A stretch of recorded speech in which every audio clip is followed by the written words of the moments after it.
2018년 11월 25일 평화롭던 상간마을에서 6명이 살해된 채 발견됩니다. 피해자는 한 가족과 그 집에 들어갔던 이웃 주민 한 명이에요.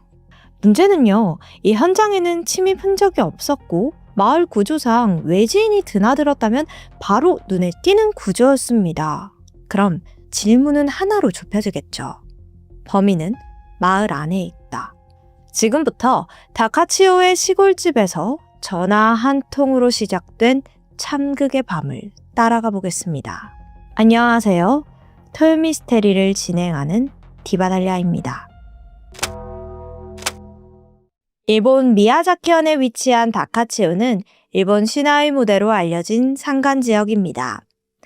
깎아지른 절벽과 맑은 계곡, 그리고 작은 농가들이 점점이 흩어져 있는 깊은 산골의 조용한 마을이죠. 전통과 자연이 어우러진 이곳에서 44살의 마츠오카 후미야키는 지역 자치소방단을 이끌고 있었습니다. 자치소방단은 한국의 의용소방대와 비슷한 조직인데요. 지역 주민들이 자발적으로 참여해서 운영되면서 이 보수를 받기보다는 봉사의 의미가 큽니다. 화재나 홍수 같은 재난이 발생했을 때 초기 대응과 구조 활동을 돕죠. 특히 인프라가 충분히 갖춰져 있지 않았거나 도로 사정이 좋지 않은 농촌 산간 지역에는 그 역할이 더욱 중요합니다. 전문 소방 인력이 도착하기 전까지 이들이 지역을 안전을 지키는 첫 번째 방어선이 되기 때문이죠. 마츠오카 씨는 성인이 된 뒤 고향을 떠나 타지에서 장거리 트럭 운전사로 일했습니다. 오랜 시간 도로 위에서 생계를 이어가던 그는 몇 년 전 다시 고향으로 돌아왔어요. 그리고 현재는 아버지와 함께 토마토 농사를 지으며 사용업을 이어가고 있고요.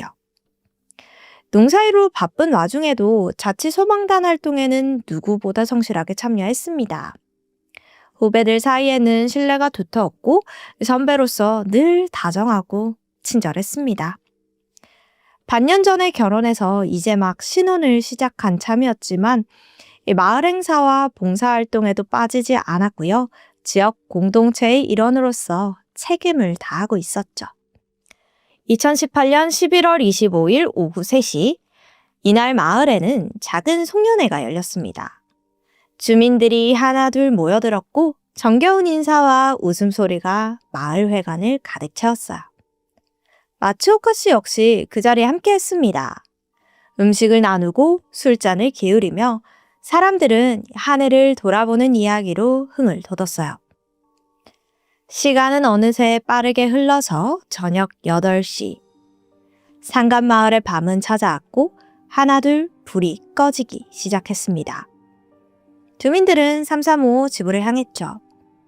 마츠오카 씨도 재미있게 즐기고 아내와 함께 집으로 돌아왔습니다. 두 사람은 하루의 여운을 나누듯 도란도란 이야기를 이어나가는데 갑작스럽게 전화벨 소리가 울리는 거예요. 귀가한 지 얼마 되지 않은 시간이었거든요. 혹시 송년회에 참석했던 누군가가 알술에 취해서 문제를 일으킨 건 아닐까 생각이 들었습니다. 마츠오카 씨는 걱정스러운 마음으로 전화를 받았어요. 수화기 너머의 발신자는 이웃집에 사는 42살의 이보시 마사히로 씨였습니다. 마사히로는 목재 운반 회사에서 트럭 운전사로 일을 했습니다. 원목을 실어 나르는 일을 맡고 있었고 그 과정에서 같은 트럭 운전사였던 마츠오카와 인연을 맺게 되었어요. 이후 자연스럽게 마츠오카 씨의 아내와도 알게 되었고 부부는 함께 어울리는 사이가 되었습니다. 특히 마사히로 역시 지역 자치소방단 활동에 참여를 하면서부터는 더욱더 가까워졌어요. 훈련과 마을 행사에서 함께 시간을 보내다 보니까 단순한 이웃을 넘어서 서로를 신뢰하는 관계로 발전했죠. 이를 통해서 시작된 인연은 어느새 가족처럼 편한 사이로 이어졌고 서로의 집을 오갈 만큼 가까운 이웃이 되어 있었습니다. 그런 그가 이 밤이 깊어가는 시간에 전화를 걸어온 거예요. 마사히로는 아내인 41살의 이보시 미키코와 종종 말다툼을 벌이곤 했습니다. 부부 사이의 갈등은 생각보다 잦았고 감정이 격해지는 경우도 있었어요. 이 조금 특이한 점은 이 부부 관계가 트러블이 날 때마다 마츠오카 씨가 나서서 중재 역할을 했어요. 같은 마을 이웃이자 평소 신뢰를 받았던 인물이었기 때문인 걸까요?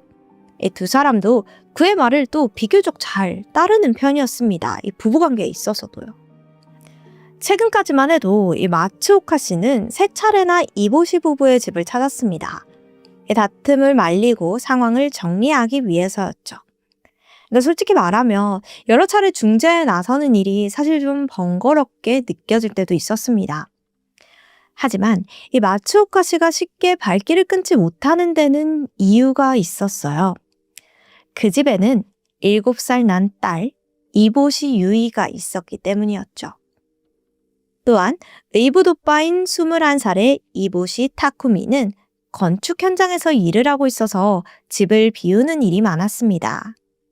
이 집안 분위기가 험악해질 때마다 어린 유이는 어른들 사이에서 불안한 표정을 감추지 못하곤 했습니다. 격한 말다툼이 오가는 공간 속에서 그 작은 아이가 놀란 눈으로 상황을 지켜보고 있을 모습을 떠올리면은 마츠오카 씨로서는 차마 외면하기 어려웠거든요. 물론 조부모도 함께 있었어요. 근데 연로한 두 사람 역시 이 격해진 분위기를 완전히 잠재우기에는 역부족이었습니다. 그래서 마츠오카 씨는 그들이 부를 때마다 나설 수밖에 없었습니다. 이날도 마찬가지였어요. 마츠오카 씨, 접니다. 죄송하지만 지금 저희 집으로 좀 와주실 수 있을까요? 아내와 크게 다퉜는데 도저히 해결이 안 됩니다. 수학이 넘어 마사히로의 목소리는 다급했습니다. 그는 잠시 고민에 빠졌어요. 너무 늦은 밤이었거든요. 하지만 결국 알겠습니다 하고 답하며 전화를 끊었습니다. 밤 9시 늦은 시간이라며 만류하는 아내와 아버지를 뒤로한 채 그는 외투를 걸치고 집을 나섰습니다. 하지만 그게 마지막 모습이 될 줄은 아무도 몰랐어요. 이게 시간이 한참이나 흘렀는데 그가 돌아오지 않는 거예요. 당장 다음날 새벽에는 밭에 나가서 일을 해야 하는데 도대체 언제 돌아올 건지 아내의 마음은 점점 초조해졌습니다. 몇 차례 이보시가에 전화를 걸었지만 신호만 길게 울릴 뿐 아무도 받질 않아요. 아내는 밤을 꼬박 새운 채 기다렸지만 상황은 여전히 오리무중이었습니다. 그런데요, 연락이 두절된 건 마츠오카 씨뿐만이 아니었습니다. 도움을 요청한 마사히로 역시 다음날 아침 회사에 출근하지 않았어요. 그는 그동안 무단 결근은커녕 지각 한 번 한 적 없는 성실한 직원이었습니다. 연락조차 닿지 않은 상황에 회사 측은 단순한 병고로 보기 어려웠습니다. 직접 자택을 확인하려고 해도 회사 집은 차로 약 1시간 거리였어요. 이게 쉽게 움직일 수 없는 상황에서 회사는 비상연락망에 기재된 마사히로의 남동생에게 연락을 취했죠. 전화를 받은 남동생은 이상함을 감지했습니다. 즉각 남동생은 형 마사히로 집에 전화를 걸어봤어요. 똑같이 통화 연결음만 갈 뿐 그 누구도 전화를 받지 않았죠. 집에는 형 마사히로와 형수 미키코, 조카인 타쿠미와 유이, 그리고 부모인 72세 이보시 야스오와 66세 이보시 미오코까지 함께 살고 있었거든요. 근데 아무도 전화를 받질 않아요. 어린 조카의 학교에 전화도 해봤는데 유이도 결석이라고 합니다. 동시에 가족 모두가 연락이 끊긴 상황은 결코 예사롭지 않았습니다. 남동생은 당장이라도 달려가서 확인하고 싶었지만 회사 업무 때문에 자리를 비우기가 어려웠어요. 결국 그는 경찰에 연락해서 상황을 대신 확인해달라고 요청했죠. 오전 10시 20분 경찰이 이보시가에 도착했습니다. 현관문을 여러 차례 두드렸지만 아무런 반응이 없습니다. 집안은 기이할 정도로 고요했고요. 상황을 확인하기 위해 한 경찰관이 담벼락 위로 몸을 올려서 안을 들여다봤어요. 근데 순간 깜짝 놀라서 균형을 잃을 뻔했습니다. 담 너머 마당에 한 사람이 쓰러져 있었는데 모습이 처참했습니다. 목이 잘려 있었거든요. 가까이 가서 확인한 결과 66세의 미요코 씨였습니다. 마사히로의 어머니인 거죠. 마당은 선명한 혈흔으로 뒤덮여 있었고 평온해야 할 농가의 풍경은 순식간에 참혹한 범죄 현장으로 변해 있었습니다. 경찰은 즉시 지원을 요청한 뒤 강제로 문을 개방하고 내부로 진입했어요. 집 안에서 마주한 광경은 바깥만큼이나 충격적이었습니다. 집 안에는 미키코와 유이, 타츠, 야스오의 시신이 잇따라서 발견되었는데요. 미키코와 어린 유이는 목이 졸린 흔적이 확인됐습니다. 다른 피해자들에 비해서 비교적 직접적인 흉기 손상이 적은 상태였습니다. 야스오는 방에서 잠을 자던 중 변을 당한 것으로 보였어요. 이 다다미와 이불에는 다량의 혈흔이 남아 있었고 치명적인 흉기 공격을 받은 흔적이 확인됐습니다. 손자인 타츠오는 할아버지 곁에서 같은 방식으로 숨진 채 발견되었죠. 정황상 이 할아버지를 돕기 위해 나섰다가 함께 희생된 것으로 추정됐습니다. 가족 간 갈등을 중재하기 위해 집을 찾았던 마츠오카 씨 역시 현장에서 숨진 채 발견되었습니다. 날이 넓은 흉기에 의해 심각한 공격을 받은 상태였고요. 현장에는 두 자루의 마체테가 발견이 되었는데요. 하나는 마사히로의 방에서 다른 하나는 침실 다다미에 꽂혀 있었어요. 칼날에서는 역시나 피해자들의 혈흔이 검출되었습니다. 이보시 일가 5명과 이웃 마츠오카 씨까지 총 6명이 목숨을 잃은 참극이었습니다. 평화롭던 상간마을은 순식간에 공포에 휩싸였습니다. 대체 누가 이런 일을 저지른 걸까요? 답은 의외로 가까운 곳에 있었어요. 사건 당시 집에서 유일하게 행방이 확인되지 않은 인물이 있었습니다. 마츠오카 씨의 지인이자 이보시가의 둘째 아들인 마사히로였어요. 마사히로와 아내 미키코는 재혼 가정이었습니다.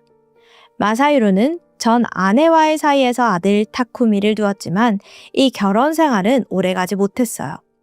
결국 1년 만에 이혼을 했고 이후 미키코를 만나 새롭게 가정을 꾸렸죠.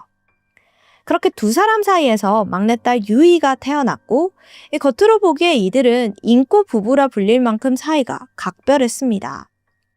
마사히로의 회식 자리에 미키코가 동반하는 일도 잦았고요. 함께하지 못하는 날에는 직접 남편을 마주 나오는 모습이 주변인들의 부러움을 사기도 했습니다. 몇 년 전 미키코가 크게 아팠을 때는 마사히로가 회사 여행까지 포기를 하면서 곁을 지켰다고 해요.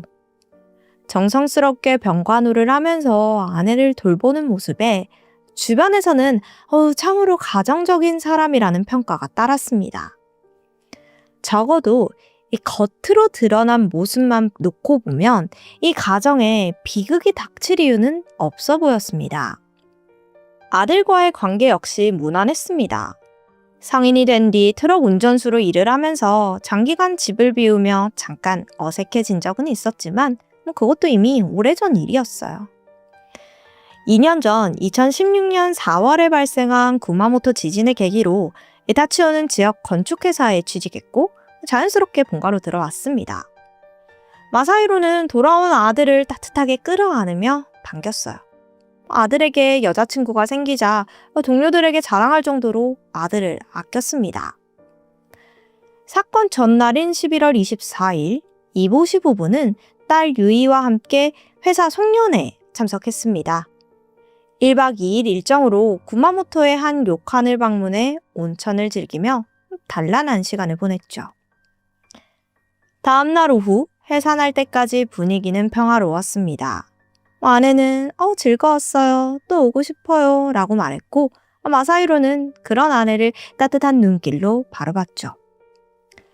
하지만 그로부터 불과 6시간 뒤 참변이 발생한 겁니다. 겉으로 보이는 다정한 모습과는 달리 현장에 남은 증거들은 일제히 마사히로를 가리키고 있었죠. 이 집안에서는 외부 침입 흔적이 전혀 없었습니다. 대문은 열쇠로 잠겨 있었고 마을 특성상 외지인이 드나들었다면 금세 소문이 났을 환경이에요. 더욱이 마사히로가 2자루의 흉기를 인터넷으로 구매한 내역이 확인되면서 경찰은 마사히로가 유력한 용의자라고 생각을 했죠.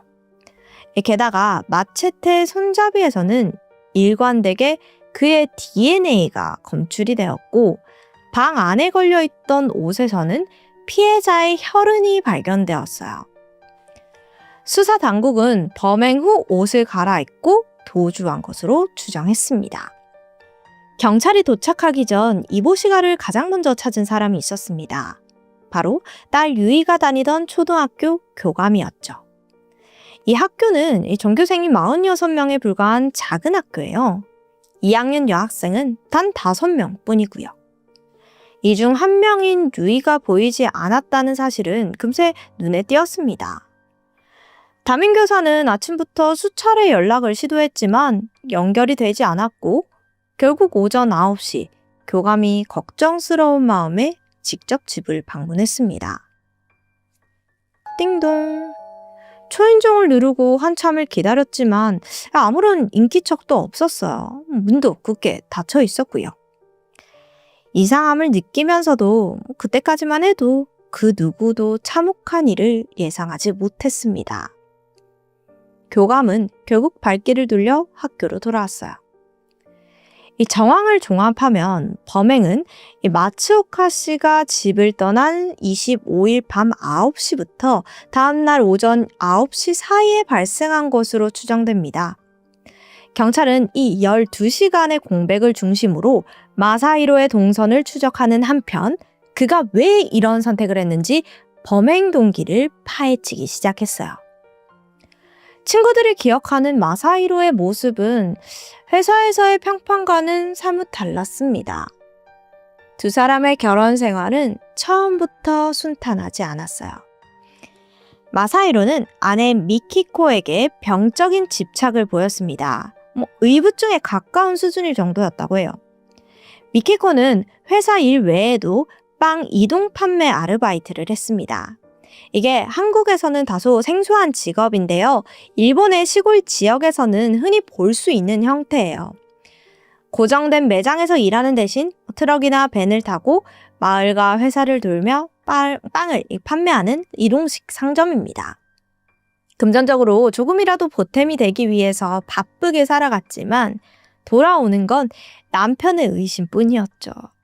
이러면 지치죠.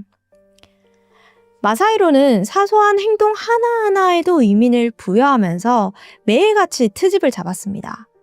일을 하면서도 아내의 SNS를 확인하느라 휴대전화를 손에서 놓지 못했다고 해요. 근데 웃긴 게 뭔지 아세요?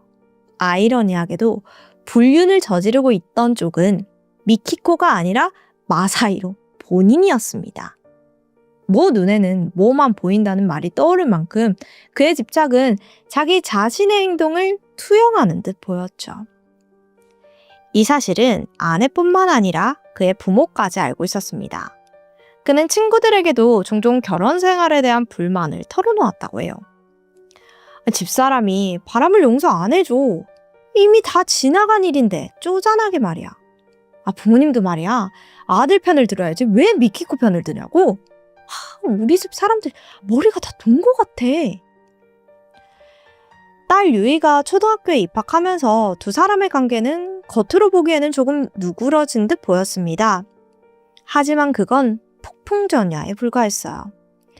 사건 3개월 전 마사히로는 한 친구에게 아내에 대한 극심한 분노를 쏟아냈습니다. 아무래도 미키코가 전 사람 만나는 것 같아. 근데 이 여자가 내 애가 외도한다고 의심한다니까? 짧은 대화였지만 부부 사이의 균열은 분명했습니다. 두 사람은 서로의 외도를 의심하고 있었어요. 이미 신뢰는 무너진 지 오래였죠. 어린 딸을 이유로 같은 집에 머물고 있을 뿐 그들 사이에 남은 감정은 사랑이 아닌 증오에 가까웠습니다. 마사히로는 아내가 과거에 인연을 맺었던 남자와 몰래 만난다고 확신했고, 반대로 미키코는 남편이 전 아내와 다시 연락을 이어가고 있다고 의심했죠. 극심한 스트레스 속에서 미키코는 점점 말라갔습니다. 남편은 퇴근 후 매일같이 그녀의 하루를 추궁했어요. 어디서 뭘 했는지, 누구를 만났는지 조금이라도 대답이 어긋나면 집요하게 파고들었습니다. 그리고 갈등은 언성에서 끝나지 않았습니다. 폭력으로 이어지기도 했어요. 마사히로의 부모는 전적으로 며느리 편에 섰습니다. 그들은 아들의 상태가 예전과 다르다고 느끼고 있었어요.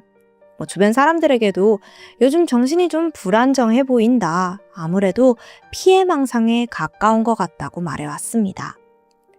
결국 가족들은 마사히로를 설득해 정신과 상담을 받게 했어요.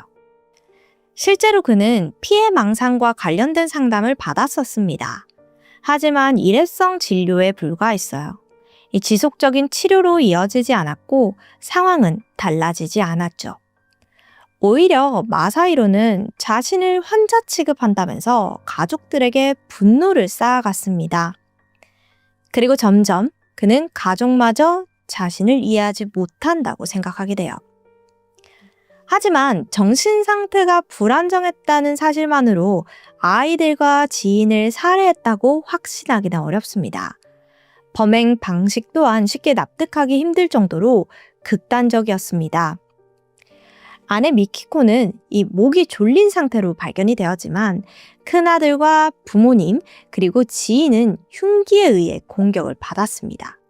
특히 어머니의 경우에는 치명적인 손상이 확인되면서 범행의 격렬함을 보여줬죠. 전문가들은 이 점에 주목했어요. 분류 문제로 갈등을 빚었던 아내보다 자신을 설득하려 했던 가족과 주변인들에게 더 큰 분노를 품고 있었을 가능성을 제기합니다. 자신의 행동을 문제 삼고 정신과 치료까지 권유했던 이들. 그들이 향한 왜곡된 적대감이 폭력으로 표출됐을 수 있다는 분석입니다. 하지만 이는 어디까지나 수사기관의 추정일 뿐입니다. 사건의 진실을 밝히기 위해서는 결정적인 인물 마사히로의 행방을 찾는 것이 무엇보다 시급했어요. 그런데 5월 26일 저녁 또 하나의 비보가 전해졌습니다. 사건 현장에서 약 3km 정도 떨어진 다카치오 대교 인근 주차장에서 마사히로의 차량이 발견된 겁니다. 차 안에는 사람은 없었어요. 경찰은 즉각 해양수색대를 투입했습니다. 다카치오 대교의 높이는 약 115m, 건물 30층에 맞먹는 높이입니다. 이곳에서 뛰어내렸다면 생존 가능성은 극히 낮습니다. 만약 그가 스스로 몸을 던졌다면 사건의 진실은 끝내 밝혀지지 않을 수도 있었습니다. 그리고 수색이 이어지는 가운데 최악의 시나리오가 점점 현실이 되어가고 있었습니다. 대교 아래에서 마사히로의 시신이 발견된 거예요. 유서는 끝내 발견되지 않았고요. 대교 난간에서 그의 지문이 확인됐고 제3자의 개입 가능성은 사실상 배제되었습니다. 유일한 용의자의 사망으로 사건은 더 이상 진실을 밝힐 기회를 잃었습니다. 2019년 7월 24일 미야자키현 경찰은 수사를 종결했어요. 끝내 이 범행 동기와 사건의 내막은 다카치오 대교 아래로 가라앉았습니다. 2018년 11월 25일 마츠오카 씨를 집으로 초대한 이유는 무엇이었을까요? 그는 왜 그날 그 모든 일이 벌어지기 직전까지 평범한 일상을 연기했을까요? 끔찍한 살인극을 벌이기 전 누군가에게 자신의 무너짐을 보여주고 싶었던 걸까요? 이 대답 없는 질문들이 다카치오의 작은 시골집에 남아 있습니다. 지금까지 디바달리아였습니다. 2000년 5월 3일 일본 국영방송 NHK는 정규방송이 한창이었던 그때 급히 긴급 속보를 전했습니다. 오늘 오후 1시 35분 사가시에서 출발한 고속버스가 무장 괴한에 의해 납치되었습니다. 현재 경찰이 추적 중이며 버스 안에는 20명의 승객들이 인질로 잡혀있는 상황입니다. 침착한 아나운서의 목소리와 함께 현장 상황이 실시간으로 중계되었는데요. 취재 헬기가 상공에서 포착한 화면에는 도로를 달리고 있는 버스와 그 뒤를 바짝 따라붙은 경찰차의 모습을 볼 수 있었습니다. 전례 없는 버스 납치극에 일본 전역이 긴장 속에서 사건을 지켜봤죠. 우선 몇 시간 전으로 거슬러 가보겠습니다. 낮 12시 30분 일본 사가시의 한 정류장에서 후쿠오카 텐진행 고속버스에 승객들이 하나둘씩 올라탔습니다. 가족이나 친구와 함께 탄 사람도 있었고 혼자 여행하는 승객도 적지 않았어요. 출발 직전 마지막으로 가방을 맨 한 젊은 남성이 탑승을 하면서 총 22명을 태운 버스가 출발했습니다. 약 1시간 10분을 달려 오후 2시 6분 최종 목적지에 도착할 예정이었어요. 출발 후 30분이 지난 오후 1시 35분, 이때까지만 해도 모든 게 순조로웠습니다. 낮잠을 자는 사람도 있었고 소곤소곤 대화하는 사람도 있었고 핸드폰을 보는 사람도 있었어요. 일반적인 고속버스 내의 모습이었죠. 그런데 갑자기 마지막으로 탑승했던 젊은 남성이 자리에서 벌떡 일어났습니다. 버스기사는 운행 중에 일어나지 마세요 라고 이야기를 했죠. 하지만 남성은 아랑곳하지 않고 기사에게 다가가더니 이내 가방에서 40cm의 시카를 꺼내드는 거예요. 그러더니 텐진에는 가지마. 지금부터 내 명령에 따른다. 잔뜩 긴장한 기사는 칼을 힐끗 보곤 어쩔 수 없이 수긍을 합니다. 곧이어 남성은 뒤를 돌아서 승객들에게 소리쳤어요. 너희들이 갈 곳은 텐진이 아니라 지옥이다. 죽고 싶지 않으면 창문의 커튼을 모두 닫아. 겁에 질린 승객들은 서둘러 지시에 따랐죠. 그런데 이때 지시에 따르지 않은 한 사람이 있었어요. 바로 68살의 여성 타츠코였습니다. 남성은 그녀에게 다가가서는 지금 나 무시하냐며 소리쳤습니다. 사실 그녀는 깊은 잠에 취해서 이 상황을 인지하지 못했던 거예요. 당연히 커튼을 닫으라는 말도 제대로 듣지 못했고요. 주변이 너무 시끄러우니까 잠에서 깼는데 다짜고짜 자기한테 소리를 지르니 당황스러웠죠. 그런데 그 순간 남성이 타츠코에게 다가가더니 그대로 그녀의 손목을 칼로 그어버립니다. 깍! 비명소리가 울리며 버스 안은 삽시간에 공포의 도가니가 되었죠. 단 한 명의 승객에 의해 고속도로 위를 달리던 버스가 그대로 납치되었습니다. 당시 버스에는 항공기나 택시처럼 이 내부의 상황을 알릴 수 있는 장치가 없었어요. 기사는 최대한 비상등을 켜고 상향등을 깜빡이면서 주변 차에게 신호를 보냈지만 아무도 문제를 인식하지는 못했습니다. 그렇게 차는 계속 달려 1시간이 지난 오후 2시 30분. 이때쯤 기사님이 입을 뗐습니다. 화장실을 가야 하니 제발 정차 좀 하자는 건데요. 범인은 조심히 커튼을 걷고 주변을 확인했어요. 상황을 보니 아직까진 경찰 수사가 시작되지 않은 듯 했습니다. 그는 추격이 붙기 전에 화장실을 들리는 게 낫겠다 싶었고 가까운 휴게소에 정차하라고 명령했죠. 이어서 범인은 오직 한 번에 한 사람씩만 버스에서 내리게 했어요. 그러면서 만약 탈출을 시도할 경우 연대 책임으로 다른 승객 한 명을 칼로 찌르겠다고 강하게 협박했죠. 승객들은 모두 순순히 따르는 듯 했습니다.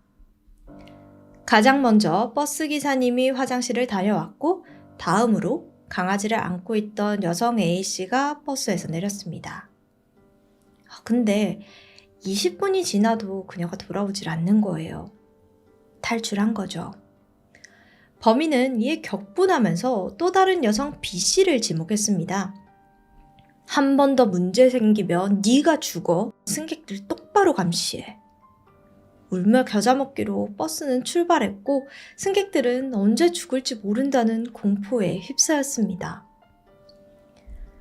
한편 이 도착 시간 30분이 지나도 버스가 오지 않자 운송회사는 기사에게 무전을 했어요. 하지만 아무런 응답이 없는 겁니다. 이거 이상한데 무슨 일이 생겼나? 정말 다행히도 회사는 상황이 어딘가 심상치 않음을 빠르게 감지했습니다. 즉각 직원 20명을 투입해서 대책본부를 설치하고 차량 경로와 승객 명단부터 확보했어요. 동시에 경찰에 신고 전화를 걸었죠. 그런데 이때 경찰서에는 또 다른 신고 전화가 걸려왔어요. 바로 휴게소에서 탈출한 A씨였는데요. 그녀를 통해 경찰은 상황을 빨리 파악할 수 있었습니다. 이어서 해당 버스가 현재 원래 목적지보다 훨씬 더 북쪽인 야마구치 방향으로 이동 중인 걸 확인합니다. 곧장 그 지역 경찰에 출동을 요청했어요. 오후 3시 30분 버스는 야마구치현으로 진입했습니다. 경찰 또한 추격을 시작했죠. 이때 붙잡혀 있던 승객 중 한 명인 여성 B씨는 경찰 사이렌 소리가 점점 가까워지자 조바심이 나기 시작했습니다. 지금 뛰어내려야 돼. 경찰이 뒤에 있으니까 그나마 바로 병원에 옮겨질 거야. 결국 그녀는 고속도로를 달리던 버스에서 창문을 열고 주저없이 몸을 던졌죠. 땅에 떨어지면서 뼈가 부러지긴 했지만 다행히 생명에는 지장이 없었습니다. 그렇게 또 한 명의 승객이 탈출에 성공했어요. 범인은 B씨의 탈출을 30분이 지나도록 알아차리지 못했습니다. 그러다가 열린 창문을 보고서야 누군가가 뛰어내렸다는 것을 인지했죠. 분노한 그는 연대 책임을 운운하며 소리쳤어요. 그리곤 또다시 타츠코에게 다가가더니 이번에는 칼로 오른쪽 어깨를 찔렀습니다. 아니, 아무 상관없는 60대 노인만 계속해서 공격하는 거예요. 이어서 그는 화가 풀리지 않는 듯 주변 승객들에게 마구잡이로 칼을 휘둘렀고 이 칼에 6살의 유키양과 50세 유미코 씨가 부상을 입었습니다. 시간이 더 흘러 오후 4시 20분 경찰이 버스를 추적하는 게 쉽지 않자 이번에는 다른 작전에 돌입해요. 일단 버스를 둘러싸서 포위망을 형성하고 또 고속도로를 봉쇄했죠. 근데 이걸 알아챈 범인이 강하게 반발합니다. 어린 유키양을 인질로 잡더니 밖에 있는 경찰 보란 듯이 목에 칼을 대면서 소리쳤습니다. 방해하지 마!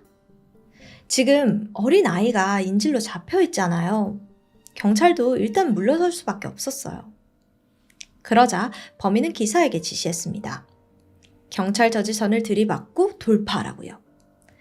결국 경찰의 1차 작전은 실패로 돌아갔죠. 자, 이렇게 혼란스러운 상황 속에서 누군가가 또 틈을 엿보고 있었습니다.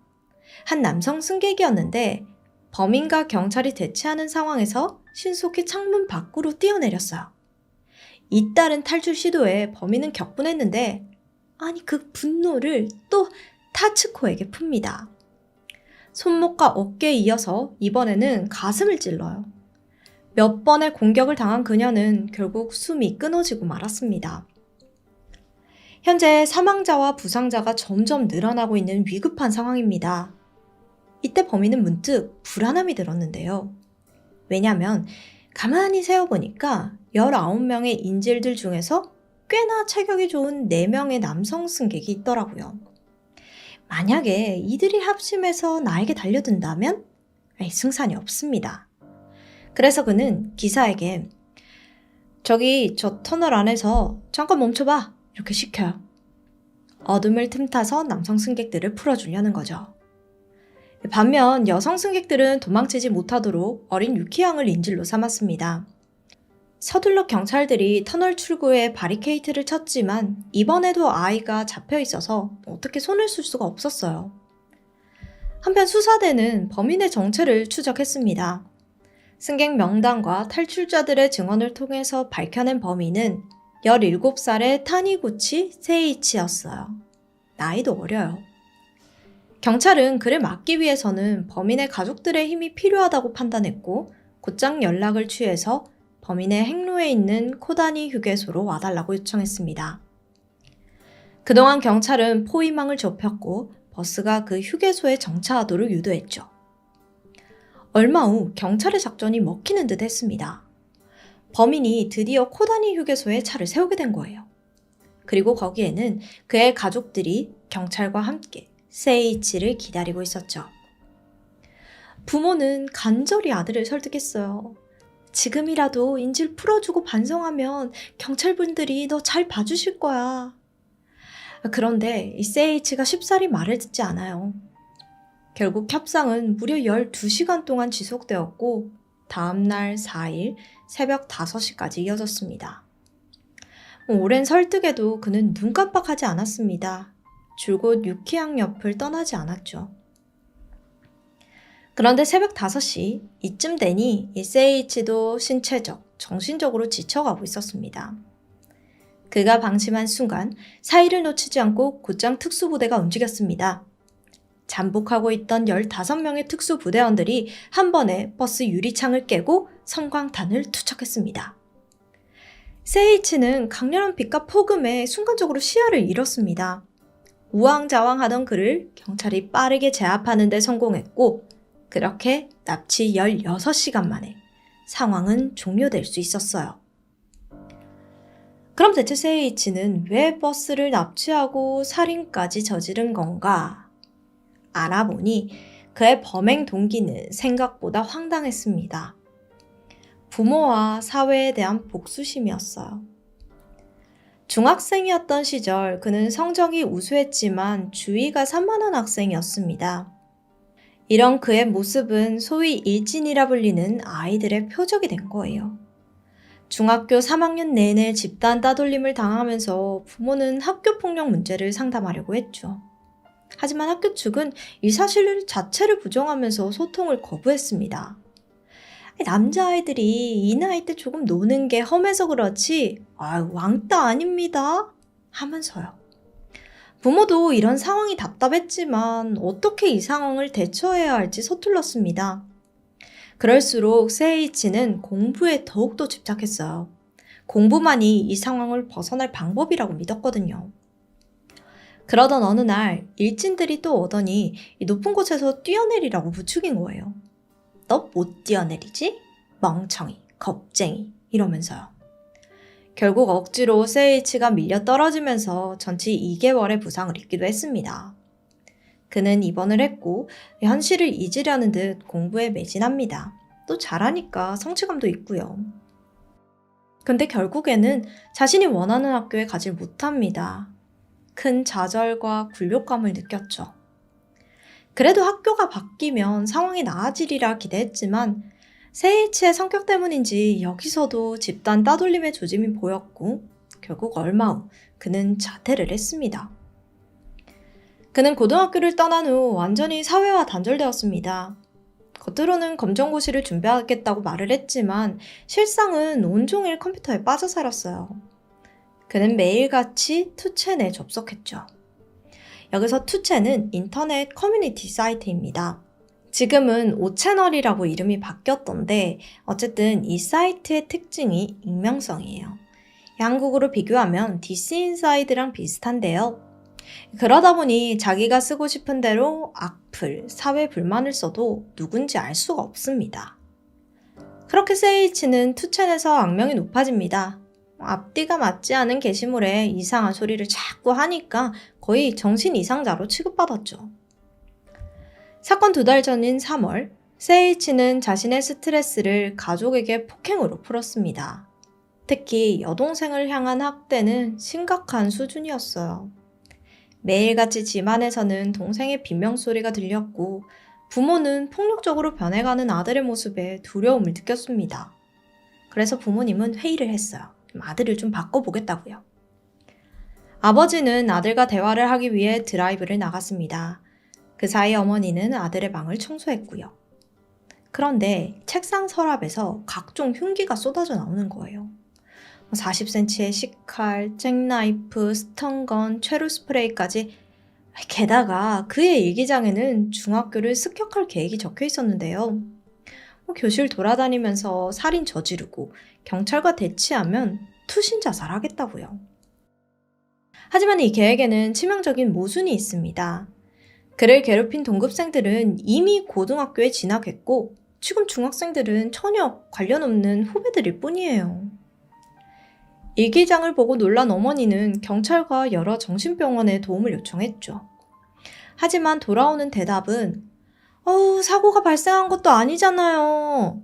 이런 글 쓰는 사람들 보통 사람 못 해쳐요 하면서 거절당했습니다. 하지만 한 의사의 도움으로 가족들은 아들을 강제로 입원시키는 데 성공합니다. 그런데 의외의 상황이 발생했죠. 세이치가 예상과는 달리 병원에서 너무나도 얌전했고 폭력적인 모습은 전혀 찾아볼 수 없었습니다. 사실 여기에는 시꺼먼 꿍꿍이가 있었는데요. 실제로는 자기를 입원시킨 가족들에게 엄청난 분노를 품고 있었던 거예요. 그래서 병원에 나가는 즉시 가족들부터 죽이고 중학교를 테러해야겠다 다짐합니다. 병원에서 외박 허가를 받아내기 위해서 연기한 거죠. 안타깝게도 의사들은 그의 속내를 전혀 알아차리지 못했고 이틀간의 외박이 허가되었습니다. 그는 곧장 집으로 돌아왔어요. 그리고 우연히 뉴스를 보던 중 이날 발생한 한 살인사건을 접하게 됩니다. 이 사건이 바로 토요카와 주부 살인사건인데요.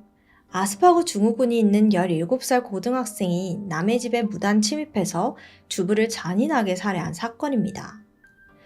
뉴스를 보고 그는 범인과 동갑이라는 사실에 막 흥분이 되는 거죠.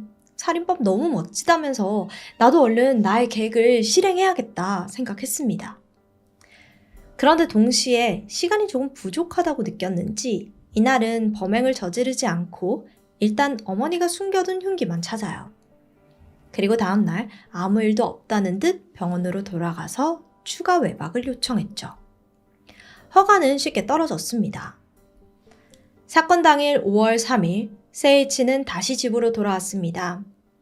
낮 12시 18분에 그는 투첸에 히히히히 라는 짧은 글을 올렸죠. 근데 사실 아무도 이 글이 버스 납치의 시작을 알린다는 걸 알지 못했습니다. 그는 우선 중학교를 습격하겠다고 마음먹었지만 문제가 있었습니다. 일본의 대형 연휴인 골드위크 기간과 겹쳐서 학교가 텅 비어 있었던 거예요.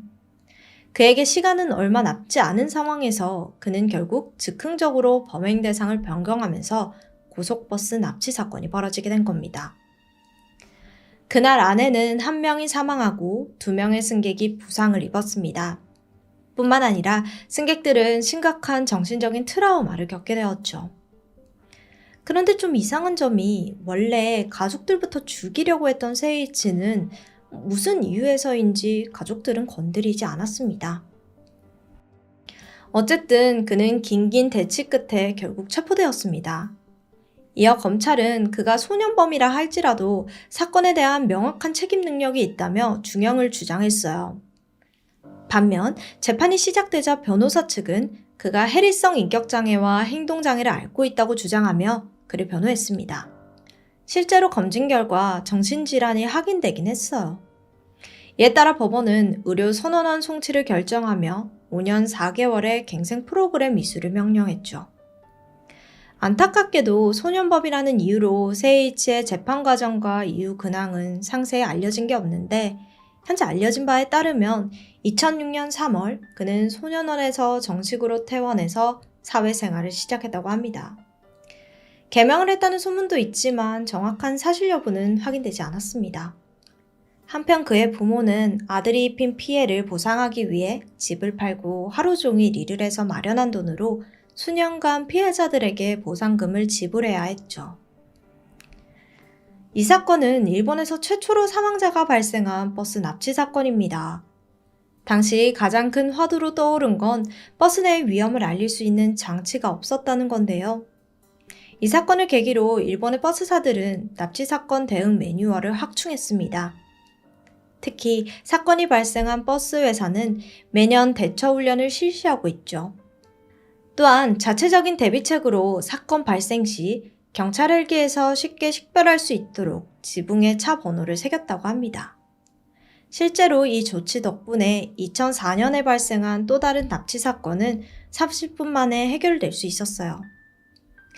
학창시절 따돌림을 당하며 정신적으로 불안정했던 세이이치. 그의 불우한 과거는 결국 사회를 향한 무차별적인 폭력으로 이어졌습니다. 학교는 따돌림을 알고도 명성에 영향을 줄 것을 우려해 침묵으로 일관했죠.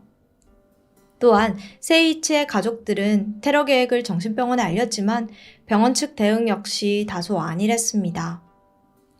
테러를 계획하고 흉기까지 구비했음에도 너무 쉽게 외박을 나갔죠. 몇 차례나 범행을 막을 수 있던 기회를 모두 날려버린 겁니다. 한편 피해자인 유미코 씨는 세이이치가 자신을 찾아와 무릎을 꿇고 눈물로 사죄했다고 밝혔는데요. 그의 사죄가 진실된 것이기를 바랄 뿐입니다. 그리고 그의 남은 생이 사망한 타치코 씨를 비롯한 21명의 납치 피해자들에게 속죄하는 길이 되길 바랍니다. 지금까지 디바달리아였습니다.